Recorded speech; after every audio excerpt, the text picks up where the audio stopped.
on, right? So this is regard to Islam and burials now, and why according to Islam burial is the best practice now, right? So I just saw a video on that, right? So on cremation, right?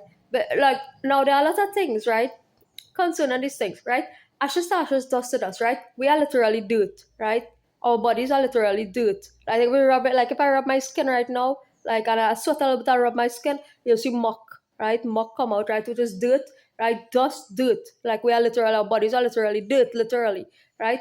So we are made of dirt, right? So when we in Islam, right, when we bury someone or return someone directly to dirt or to earth, right, return them to earth, right. So as a natural way in the religion, right, to dispose of this body is considered the most natural way because you take it just like it's nature taking its course, not man induced, right. So you're allowing earth to take back your body, right. You're allowing earth to naturally and gradually take back your body, right, and allow your body to be used for the benefit of the creatures, right? All the creatures below earth, worms, maggots, snakes, cockroaches, everything. So all creatures actually benefit, and it forms part and continues the ecosystem, right? The system of earth, right? The system, we live in a system, right? So when you're buried now, when you're buried underground, right, you're allowing all the creatures below you, but you become one of those creatures actually. But you're allowing all those creatures when you were alive that were below you or you consider below you, right, to benefit, right, from your dead body, right. So you are actually food, right, whereas when you used to eat animals, now animals will be eating your dead body, right. So it actually reminds us of the humbling process, right, about returning back to dirt and how you were once something and now you're nothing, right? We were once something, right, and now we are nothing, right?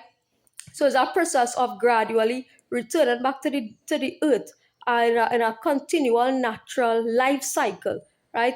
You used to eat animals at once.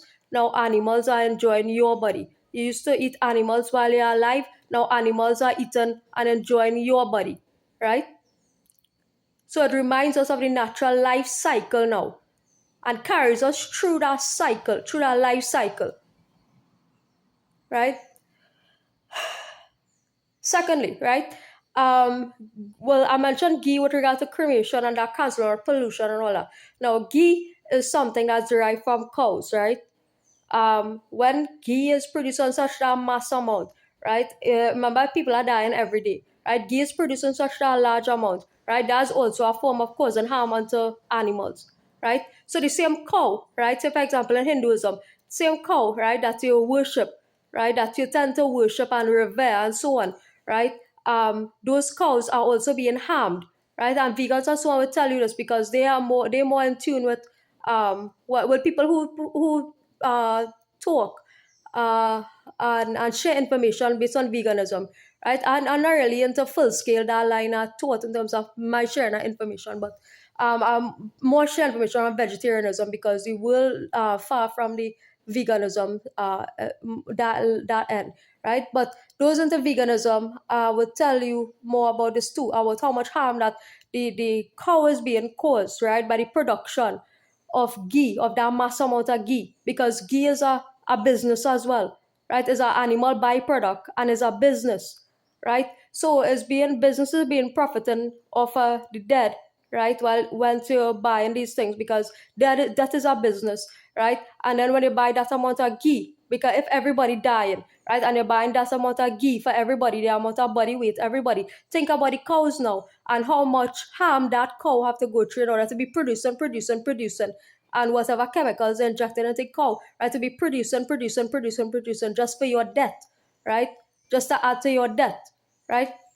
So there's another reason why burial is considered the more appropriate return, right? Burial into because it's actually not man induced, right?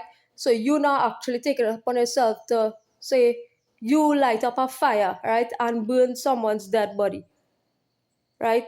The earth itself, right? The earth itself, right? So before, well, I would consider, I had a fear of burial before one reason, because I was thinking about it. Hey, what if your soul come back into your body and it just get trapped underground or some crap like that, right? So I think about all of that because you see so much. I see information about people's soul leaving and then they come back in the body and all kind of thing, right? So that's why I don't have a problem with burial really, right?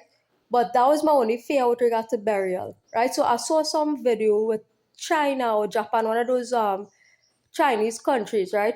They have a glass cremation, glass top, dome like, right?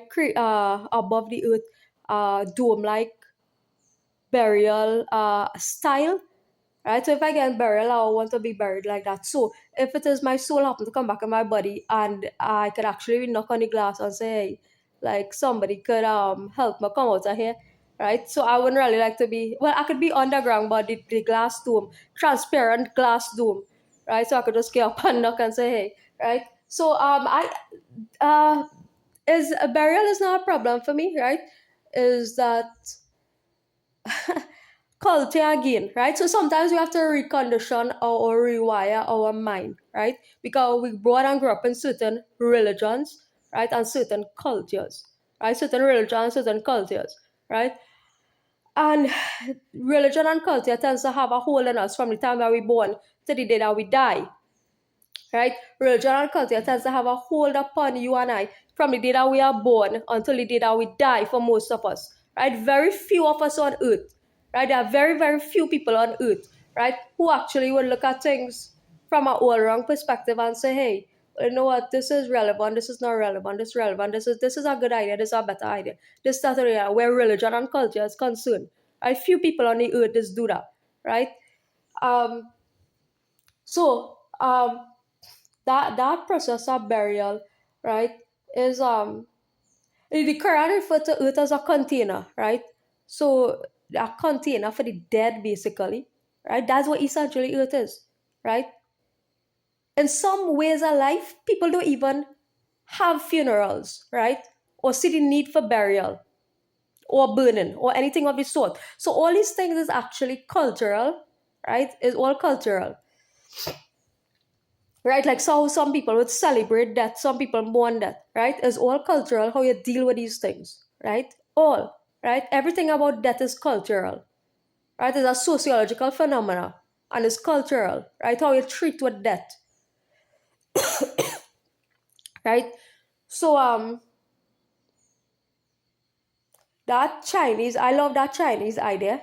You go to a grave site and you actually see transparent glass tomb, right? As your as upon the burial site, upon the burial site, so that you actually get to see and you see if your parent or somebody, a loved one pass away, your child, anybody pass away, you actually get to watch. You go by the grave and spend a day, a night, a month, and you actually get to see, right, step by step how the body decays and return to bones, right? How the flesh decays and go back to bone. So I actually like, I really like that idea. I posted about it on WhatsApp, right? It's a really cool idea. I think it could be cool to introduce somebody on TNT, right? Again, people gonna think I'm crazy and mad, but again, it's all funeral ideas to help us to deal with, because that is something that we just can't overcome and can't deal with, because death is overcome us. We can't overcome death. That is why I just look at everything, right, to help me prepare for this this inevitable activity by the creator of the universe, right? I look at every way which will prepare me to accept this inevitable activity or reality by the creator of the universe, which is also the destroyer of the universe, right, and sustainer, right? So if that helps, right, us to accept, then why not? I don't see why people have to call people crazy who just be looking into these things, right? So if China take it upon itself, or Japan or wherever, to have that glass transparent dome, right, where you actually get to see, right, the witness, the body, whatever body is dead and is underground but is covered by a glass tomb, right? I actually praise that idea, because it's a really good idea to help people, because you're helping children, you're helping people to, hey, you're growing up, but you're constantly, hey, you pass by a gravesite, you're actually seeing the disposing of the body, the actual process, right? So I think that's a real good idea to help people to prepare themselves for death, right? So I like that idea. I frankly would like that idea, like something like that. I think that's a cool idea, right? So that's just that, right? So that was Moni Fear with burial, right? That hey, if your soul happens to come back by some means, right? Because if all you could say make the claim that a J.S. figure died and come back to life, then I have a fair burial, right? If there is a claim and that claim happened to be true, then I have a fair burial, because what if you end up just trapped underneath there? If that happen and anybody that professes, if that happen and you just trapped underneath there, if there's a possibility, right? So yeah.